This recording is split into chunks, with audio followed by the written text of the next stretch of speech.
Welcome to Unicorn Story Time. Today we are reading the Sneetches.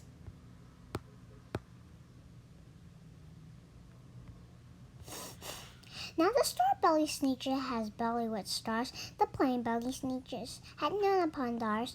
Those with stars weren't so big; they were really so small. You might think such a thing wouldn't matter at all. But because they had stars, all the star-belly sneetches would brag. The best kind of sneetches on the beaches. With their snoots in the air, they would sniff and they snort. Will have nothing to do with the plain belly sort. And whenever they met someone, they were out walking. They hiked right past them without even talking. When the star belly children went out to play ball, could a plain belly get in the game? Not at all. You only could play if your bellies had stars, and the plain belly children had none upon theirs. When the star-belly sneetches had frankfurter roast, or picnics, or parties, or marshmallow toast, they never invited the plain-belly sneetches. They left them out cold in the dark of the beaches. They kept them away, never let them come near, and that's how they treated them year after year.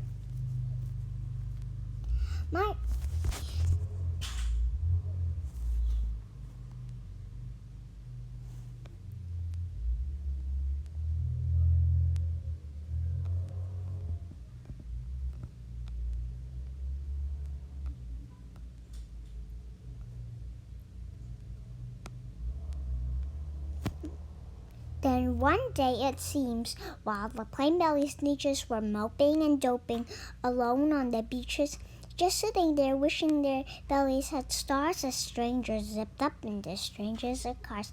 "My friends," he announced in a voice clear and keen, "my name is Sylvester McMonkey McBean, and I've heard of your troubles. I've heard you're unhappy, but I can fix that. I'm the fix-it-up chappie.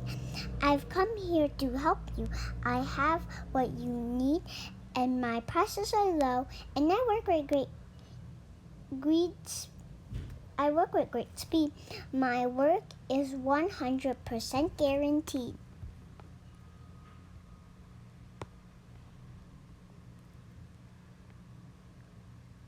Then quickly Sylvester McMonkey McBean put together a very particular machine, and he said, "You want stars like Star-belly Sneetch, my friends? You can have them for $3 each.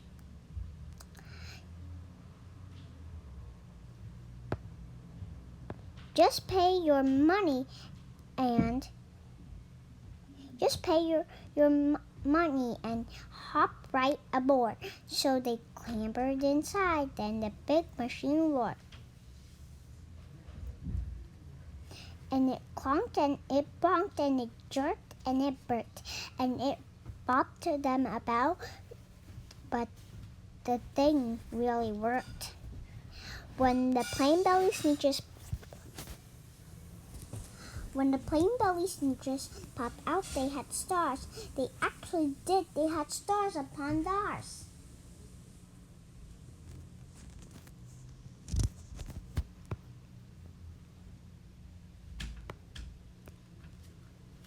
Then they yelled at the ones who had stars at the start. "We're exactly like you, and you can't tell us apart. We're all just the same now, you snooty old smarties, and now we can go to your frankfurter parties." "Good grief," groaned the ones who had stars at the first. "We're still the best sneetches and they are still the worst. But now, how in the world will we know they all found which kind is what, or the other way around?" Then up came McBean with a very sly wink, and he said, "Things are not quite as bad as you think. So you don't know who's who? That is perfectly true. But come with me, friends. Do you know what I'll do?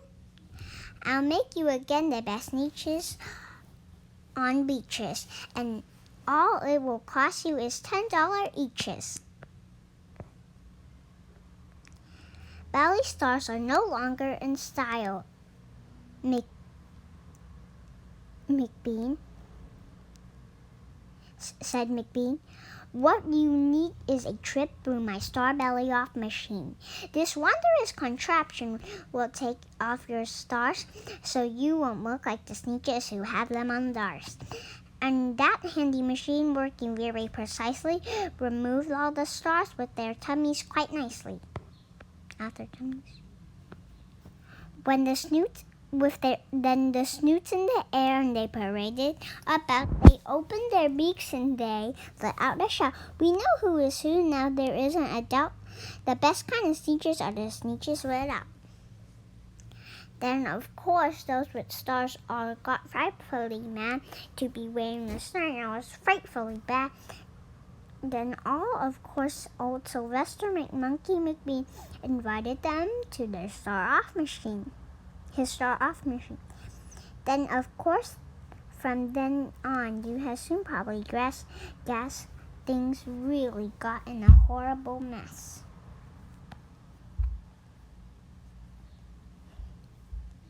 All the rest of that day, on those wild, screaming beaches, the fix-up chappie, fixing up sneetches, off again, on again, off again, on again, in again, out again. Through the machine, they raced around about again, changing the stars every minute or two. They kept paying money. They kept running through until neither the plain one or the star bellies knew whether this one was that one, or that one was this one, or which one was what one, or what one was who. Then, when every last cent of their money was spent, the fix-it-up chappie packed up and he went. And he left as he drove in the car up the beach. They never will learn. No, you can't teach a sneetch. But McBean was quite wrong. I'm quite happy to say that the sneetches got really quite smart on that day. The day they decided that sneetches are sneetches and no kind of sneetch is the best on the beaches. That day, all the sneetches forgot about stars and whether they had one or not upon theirs. Thank you for reading the sneetches with me. Bye.